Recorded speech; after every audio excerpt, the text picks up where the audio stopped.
Okay, so we're back together. We did most of 6.3 last time we had an at-home session, but I left a little bit just because I didn't want to overwhelm you in the first one. So there's only a little bit more, and you'll find this very easy if you're really on top of your workload and have been revising all stuff and are pretty aware from year one. If you're not pretty aware of trig stuff from year one, you're going to find this a little bit hard, or if you didn't do last week, you're going to find this really hard, and by last week I mean last session. So we're just going to go through a couple of these, and in the next video I'll do some harder ones, because most of you, sorry I'm just playing around, just that's better. Most of you probably won't need or want this help on this, some of you might, and then some of you will want further help on harder ones, which is also fine. So I'll do these, and then I will do another video which you'll find. So we're looking at example 8 in the book. There's no new theory at the moment, we're just solving equations. We know this, we're just solving new ones. I'm going to do 2 from here, and then I'm going to make another one up to go with it. So we're going to solve these. So the first one is sec theta equals minus 2.5, and we're solving this in the region theta being between 0 and 360. I know that 0 looks like a theta, but that was an accident. 0, 360. So we're solving these. Okay, so first of all we need to know what this is. Now sec, always look at the third letter, remember, is 1 over cos. And actually I would be really tempted, and to be honest I would do this, I would write these decimals in terms of fractions.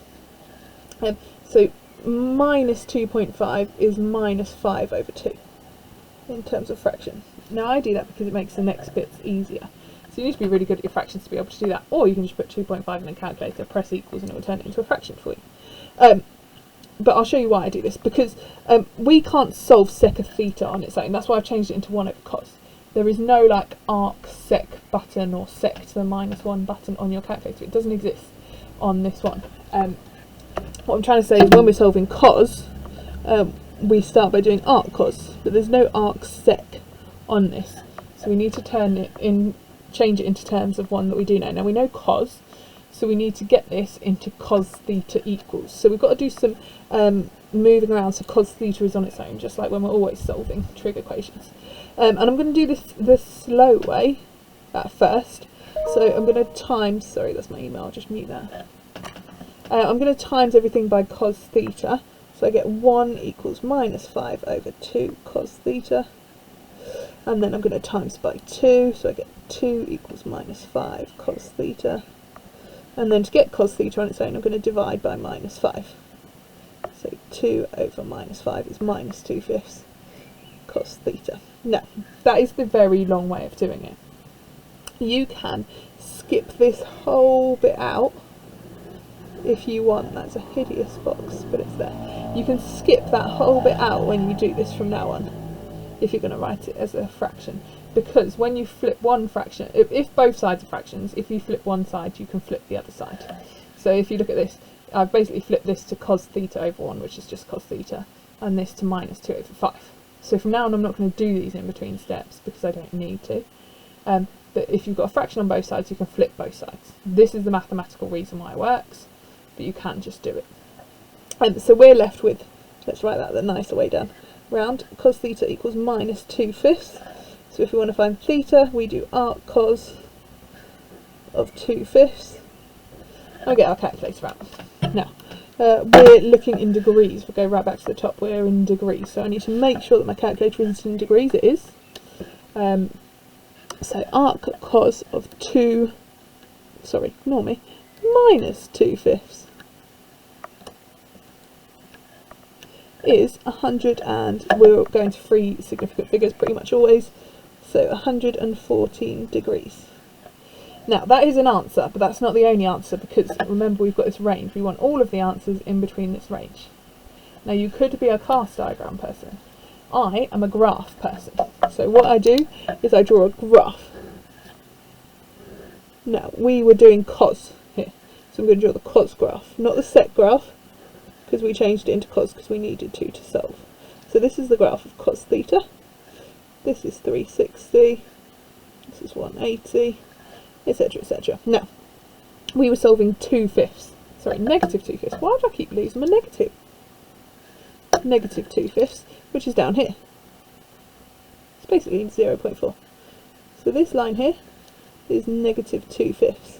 And we're finding basically where that line and that graph intersect. So one point is there, which we found, that was 114 degrees. And the other point is there. And using the fact that this graph is symmetrical, like there's like a reflection line in the middle, it's symmetrical, we can find that this one here we can do by doing 360 minus 114. And if we put that in our calculator, 360 minus 114, we get 246. So those are our two answers to 3 significant figures. We always do our answers to 3 significant figures unless it tells us otherwise, or unless we can do them in exact. So that's A. B will obviously be quicker because we don't have to do this long bit in the box that I said we can ignore from now on. So B, I'm going back up here, so maybe let me split my page in half. Okay. B is solving cot 2 theta equals 0.6, and it's still with theta between 0 and 360 and in degrees. Now, we can't do it from here. Again, we haven't got an arc cot button. In a dream world, we'd be able to go, well, 2 theta equals arc cot of 0.6. But there is no arc cot button. This doesn't exist. So we can't do that. So instead we have to use the definition of what cot is. Again, third letter is the T, so it's 1 over tan. 1 over tan of 2 theta, because the angle's got to stay the same. My angle here is 2 theta. So 1 over tan 2 theta is 0.6. And again, I'm going to change that into a fraction so I can do my flip on both sides. So 0.6 is 3/5. Again, you could just put that in a calculator if you didn't know. You could literally put 0.6 equals and it comes up with a fraction. That's really lazy, but you might want to just triple check if you're really unsure about your fractions. And then I'm going to ignore doing the long way in this box. I'm just going to flip this one and flip this one. That's allowed as long as both sides are totally a fraction. That's the only way that's allowed. Okay, so we get that. And then, I've lost my 2 theta again. And then we... so this should say that. And then it should say, let's flip that one. And flip that one. Sorry for all the mistakes already today. Right, so now we can arc tan. That's allowed. You can arc tan, you just can't arc cot. So 2 theta equals arc tan of 5 over 3. We've still got 2 theta here. Bear that in mind. Okay, yes, I keep forgetting to write it, but I'm just being a numpty. It definitely should still be there. So arc tan of 5 over 3 gives me 59.0. Now, you're going to have to think back to your year 1 stuff on this. We want all of the thetas between 0 and 360. We can't just find, we can't just half this and then draw our graph. We have to find all of them first in the right range. So, you may remember that we sometimes changed our interval. So if we want theta between 0 and 360, then to find 2 theta we've doubled it. So we need to double these. So double 360 is 270, double 0 is 0. Right? So 2 theta is between those. So when we're looking for all of our answers for 2 theta, which we do before we half them, we never half them until the very end, then we need to find all of them between 0 and 720 at the moment. Now, tan is the lovely one. If you remember the tan graph, it repeats every 180. So whenever you're doing tan, you should feel lots of joy, because you just add 180 to all your answers. It's always the easiest one. So again, we're going to go for 3 significant figures, so 239 degrees, and then add 180. Didn't need to do that. 419 degrees, add 180, 599 degrees, and out of interval.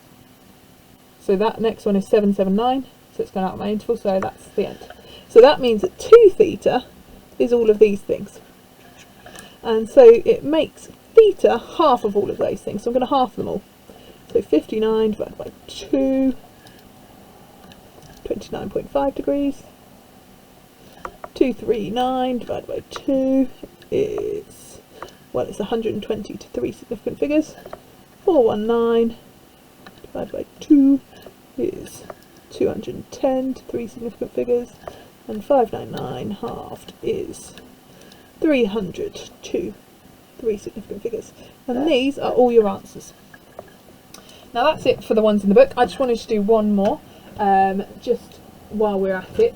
If you've really got this, then you could just pause and go for it, but I'm going to do one in terms of pi because we should. I'm going to turn my sheet this way to save some paper.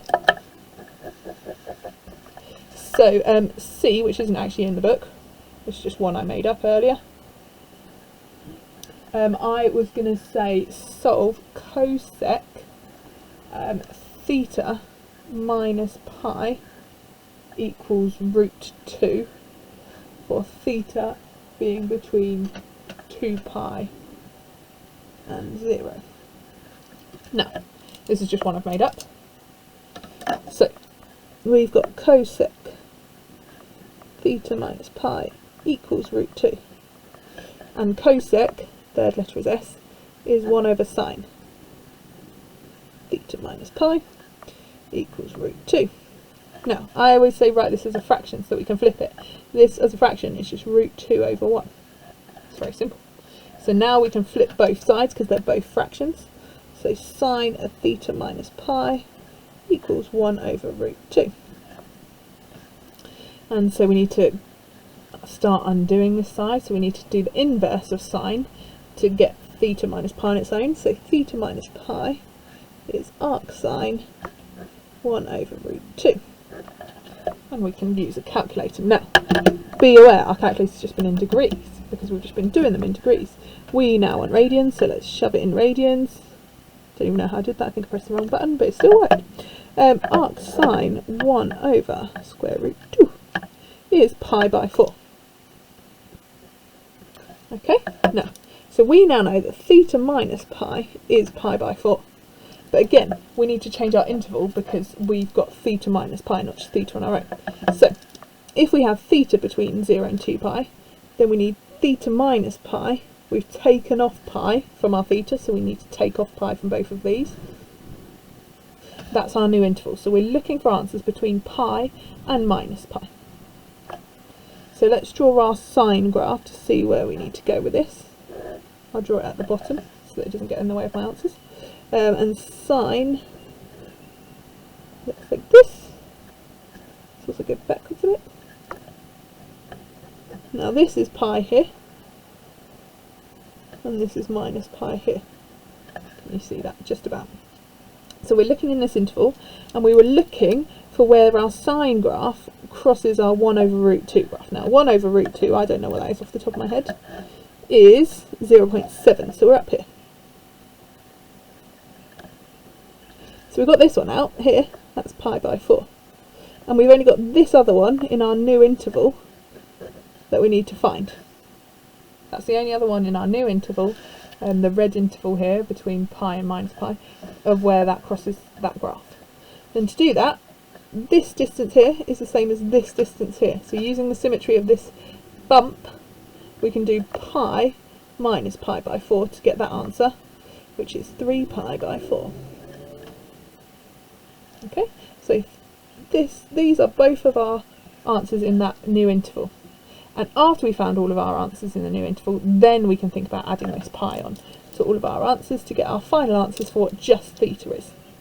So pi by 4 add pi. You can do this on a calculator if you're not very good with fractions still. So pi by 4 is like a quarter pi. Ooh, a quarter pi plus 1 whole pi is 5 pi by 4. And you could do similar with this, but you get 7 pi by 4. And those are your answers. Now, have a go at some of the questions I've set. Again, as I say, I'm going to do another video as soon as I hang up this one and record it with some slightly more difficult examples.